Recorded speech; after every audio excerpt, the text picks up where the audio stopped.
Isang leadman ang nasawi matapos pagsasaksakin sa Cebu City at dalawang magkapatid naman ang inaresto ng mga otoridad kaugnay sa insidente. Alamin ang detalye mula kay Patrolwoman Flora May Azares. Hawak na ng mga kapulisan ng Mandawi City ang magkapatid na sospek sa pananaksak patay sa isang leadman matapos maaresto ng mga otoridad sa AC Express Carvajal Compound, Barangay Subang Dako, Mandawi City, Cebu, noong ika-14 ng Nobyembre taong kasalukuyan.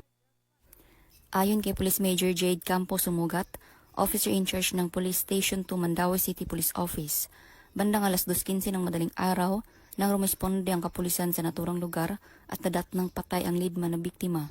Kaagad inaresto ng mga otoridad ang magkapatid na sospek na sina Lanji at Jan na mga tubong Marbatuan Jose Abad Santos, Davao Occidental. Batay sa investigasyon ng pulisya, nagkaroon naman ng pagtatalo ang mga sospek at biktima na humantong sa pananaksak at pagkamatay ng biktima. Kasalukuyang nasa kustodiya ng Police Station 2 MCPO ang mga sospek at mahaharap sa kasong homicide.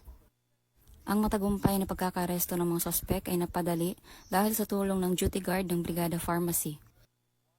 Sa lahat ng taong gagawa po ng krimen sa aking lugar, hindi po titigil ang kapulisan ng Police Station 2 Mandawi City Police Office sa paghanap at pag-imbestiga hanggang mahuli po kayo.